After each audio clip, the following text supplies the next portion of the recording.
नमस्कार दर्शक बंधु जय जगन्नाथ।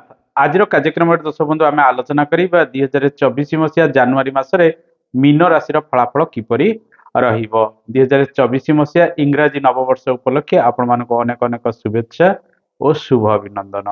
ग्रह मानकर स्थिति जो देखा ए मसरे अधिकांश ग्रह प्रायतः शुभरे रे कि ग्रह अशुभरे रे। रविंकर चलन मास आरंभ आपणकर दशम स्थान रे 15 तारिख ठारू रवि आपणकर एकादश स्थान रे चलन करेंगे। मंगल मास आरंभ दशम स्थान रे चलन करेंगे एवं मास शेष पर्यंत से सेठारे रहिबे। शनिदेव मास सारा आपणकर द्वादश स्थान रे चलन करेंगे। मास सारा राहु आपणकर राशि रे चलन करेंगे। द्वितीय स्थान रे बृहस्पति मास सारा चलन करेंगे।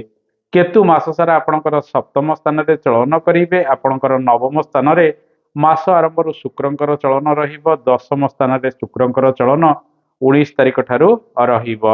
बुध मास आरंभ नवम स्थान रे चलन करेंगे एवं 8 तारिख ठारू से दशम स्थान रे चलन आरंभ करेंगे। ये तो थिला ग्रह मानकर स्थिति। ए मासरे अनेक क्षेत्र में परिवर्तन आसीबो। रवि मंगल बुध शुक्र एवं बृहस्पति इत्यादि ग्रह शुभरे रहुतिबारु मासटी आपण पई भलरे जीव। किंतु शनि 7.5 प्रभाव रे राहुंकर चलन आपण राशि रे रहुतिबारु एमाने समस्या किछि ना किछि मास सारा अल्प बहुत देवे। आपण बेले बेले पछ घुंचा अनुभव करेंगे। कौन कार्य विलंबर साधित होउची, परिश्रम टिके अधिक रहुची, मन भाराक्रांत रहुची, मानसिक अवस्था बेले बेले भल रहुनाई।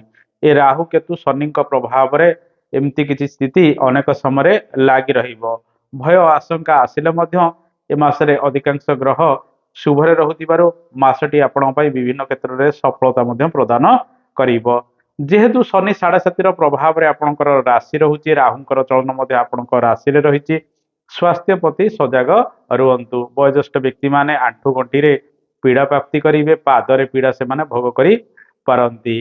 एही समय जेहेतु रवि मंगलंकर स्थिति प्रायतः शुभरे रहुची, तेणु स्वास्थ्य आरोग्यता लाभ करिया पई डाक्तरंकर परामर्श करंतु। मासटी अनुकूल रहिबो। धीरे धीरे आपणकर शरीर मध्य आरोग्य हबो। माँ का स्वास्थ्य रे अनेक सुधार आसीबो। पिता स्वास्थ्य रे अनेक उन्नति आसीबार संभावना मध्य रहिछि। दर्शक बंधु ए मासरे नूतन गर्भधारण करिया पई मासटी अनुकूल रहिबो। संतान सुख आपनकु प्राप्ति हेबार योग रहिछि। संतान माने सेमानकर भाग्य भविष्यत क्षेत्र रे उन्नति लाभ करिवार संभावना रहिछि। रवि मंगल बुध शुक्र इत्यादि ग्रहंकर स्थिति प्रायतः शुभरे रहुतिबारु विभिन्न कर्मरु आपनको लाभ किछि मिलिबार संभावना रहिछि। बृहस्पतिंकर स्थिति जेहेतु मास सारा शुभरे रहुछि, बृहस्पति द्वितीय रे एवं रवि सुधी मास सारा रहुतिबारु विभिन्न प्रकार शुभ मांगलिक कर्म गुड़िक आपण करि परिबे। घर को जदि विवाह प्रस्ताव आसुछि फाइनाल करिया पई चेष्टा करंतु। विवाह कार्य सहित गृह आरंभ, भूमि पूजा, गृह प्रतिष्ठा इत्यादि कार्य क्षेत्र में आपण मध्य सफल होई पारंती। ए मासरे अनेक परिवर्तन रहिछि आपणकर क्यारियर क्षेत्र में। सरकारी कार्य क्षेत्र रो आपनको लाभ मिलिबो। जे मानकर सरकारी कार्य अटकी रहितला से माने ए मासरे किछि शुभ फल प्राप्ति करेंगे। जदि आपण सरकारी चाकरी इंटरव्यू इत्यादि दौरान मासटी शुभप्रद रहुथिबारु अधिक किछि परिश्रम सेतिरे करिबा आवश्यक। जे मानकर कॉम्पिटिटिव एग्जाम गुड़िक रही सरकारी क्षेत्र में से माने मध्य ए मासरे शुभ फल प्राप्ति करेंगे। तेणु सेमानकर योग्यता अनुसार से माने मध्य किछि पद पदवी प्राप्ति करि पारंती।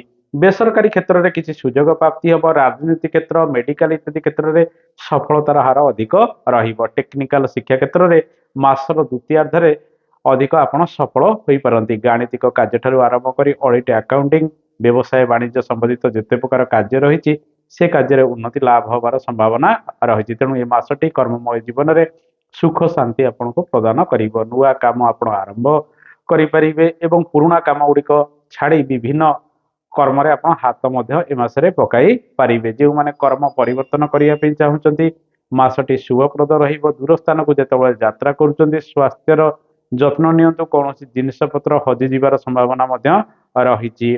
दर्शक बंधु ए मासरे शेयर मार्केटिंग क्षेत्र में प्रायतः लाभ क्षेत्र परिमाण समाने रहिबो। आय व्ययर स्थिति जो देखिबा आपनकर धन भाव रे बृहस्पतिंकर स्थिति रहुछि, किंतु व्यय भाव रे शनिंकर स्थिति रहुतिबारु बेले बेले कौनसी बड़ बड़ धरणर खर्च बुद्धि अपव्यय किसी बढ़िबार संभावना रही। एवं परिश्रम टिके अधिक अनेक समय लगी रहिबो।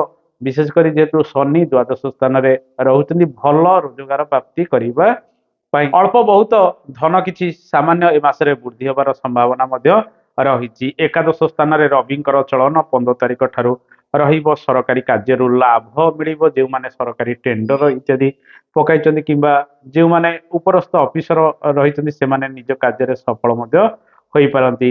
ବ୍ୟବସାୟ ବାଣିଜ୍ୟ ଯଦି ଦେଖିବା, ବିଶେଷ କରି ଗହମ, ଅଟା, ଗୁଡ଼ ଏସବୁ ବ୍ୟବସାୟ ବାଣିଜ୍ୟରେ କିଛି ଉନ୍ନତି ଲାଭ ହବ। କାଠ ଇତ୍ୟାଦି କର୍ମକ୍ଷେତ୍ରରୁ ମଧ୍ୟ ଲାଭ ମିଳିବାର ସମ୍ଭାବନା ରହିଛି, ଯାହାକୁ ଆମେ ଫର୍ଣ୍ଣିଚର ଦୋକାନ ଇତ୍ୟାଦି କହିବା ବା ଫର୍ଣ୍ଣିଚର ବ୍ୟବସାୟ ବାଣିଜ୍ୟ ଯେଉଁମାନେ କରୁଛନ୍ତି। ଦର୍ଶକ ବନ୍ଧୁ, ଏ ମାସରେ ନୂତନ ବ୍ୟବସାୟ ଗୁଡ଼ିକ ଆପଣ ଆରମ୍ଭ କରିପାରିବେ। ବୁଧଙ୍କର ସ୍ଥିତି ନବମ ଦଶମରେ ରହୁଥିବାରୁ ଆପଣଙ୍କର ଭାଗ୍ୟ କ୍ଷେତ୍ରରେ ଉନ୍ନତି ଲାଭ ହବ। ସେ ସବୁ ଦିଗରେ କାରବାର କ୍ଷେତ୍ରରେ ଉନ୍ନତି ଲାଭ ହବାର ସମ୍ଭାବନା ରହିଛି। କିନ୍ତୁ ଶନି ଯେହେତୁ ବ୍ୟୟରେ ରହୁଛନ୍ତି, ସ୍ୱଳ୍ପ ନିବେଶ କରି ଆଗକୁ ବଢନ୍ତୁ। ଶନିଙ୍କର ସ୍ଥିତି ଅଶୁଭରେ ରହୁଥିବାରୁ ବଡ ବଡ ଋଣ ଇତ୍ୟାଦି ଆପଣ ଏହି ସମୟରେ ନିଅନ୍ତୁ ନାହିଁ।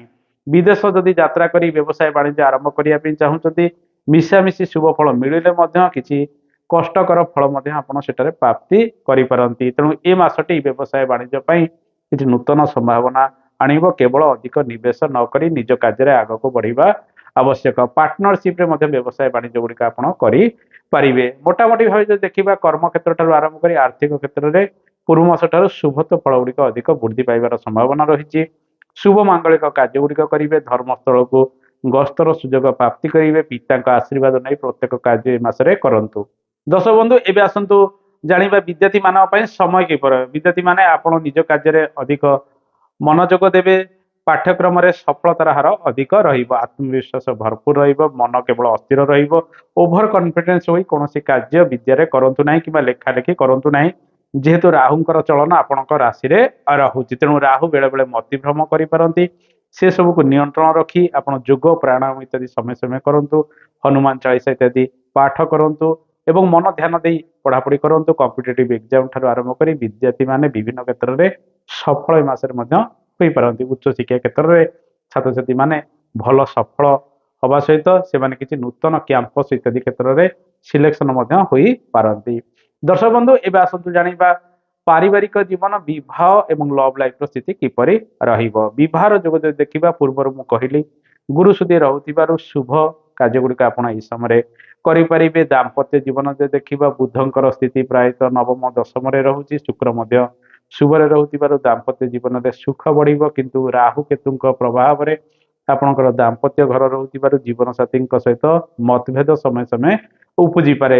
ଜୀବନ ସାଥୀଙ୍କ ସହିତ ଅଧିକ ସମୟ ବିତାନ୍ତୁ। ତାଙ୍କୁ ନେଇ ଦୂର ସ୍ଥାନକୁ ଯାତ୍ରା କରନ୍ତୁ। ତାଙ୍କ ଦ୍ୱାରା ଆପଣଙ୍କର ଭାଗ୍ୟ କ୍ଷେତ୍ରରେ କିଛି ଉନ୍ନତି ହେବାର ସମ୍ଭାବନା ଏ ମାସରେ ରହିଛି। ମାସର ପ୍ରଥମାର୍ଦ୍ଧରେ ପାରିବାରିକ ସମସ୍ୟା ଗୁଡ଼ିକ ଅଧିକ ଲାଗି ରହିବ। ମାସର ଦ୍ୱିତୀୟାର୍ଦ୍ଧରେ ପାରିବାରିକ ଜୀବନରେ ସୁଖ ଶାନ୍ତି ଆସିବାର ସମ୍ଭାବନା ରହିଛି। ଯେଉଁ ସବୁ ସମସ୍ୟା ଗୁଡ଼ିକ ପୂର୍ବରୁ ଲାଗି ରହୁଥିଲା ଘର ପରିବାରକୁ ନେଇ, ତାହା ଧୀରେ ଧୀରେ ଦୂରେଇ ଯିବ। ଆପଣ ନିଜ ଜୀବନରେ ଅଧିକ ସଫଳ ମଧ୍ୟ ଏ ମାସରେ ହୋଇପାରନ୍ତି। ତେଣୁ ପାରିବାରିକ ଜୀବନରେ ସମନ୍ୱୟ ପ୍ରାୟତଃ ରକ୍ଷା ହେବ।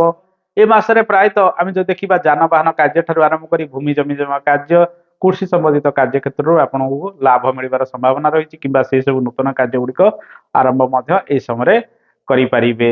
ଲଭ୍ ଲାଇଫର ସ୍ଥିତି ଯଦି ଦେଖିବା, ଶୁକ୍ର ମଙ୍ଗଳଙ୍କର ଯୋଗ ରହୁଛି। ପ୍ରେମରେ ପ୍ରାୟତଃ ସଫଳତାର ହାର ଅଧିକ ରହିବ।